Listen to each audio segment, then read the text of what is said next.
Nupi advocate amagi Thabak Pairuba jail Youkhre.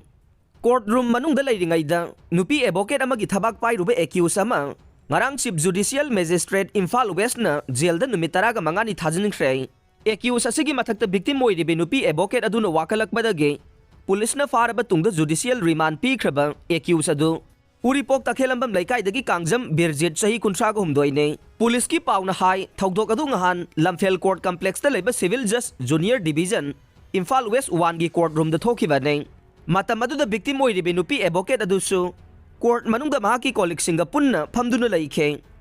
adubu mafam adu da hana dagi leramlaba accused asina fajadaba wahi ama lauraba matung victim gi thabak ta pairam khibane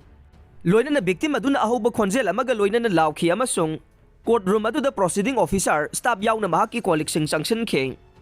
accused asigi mathakta IPC gi section 354 509 gi makha da FIR ama lokhat khrabane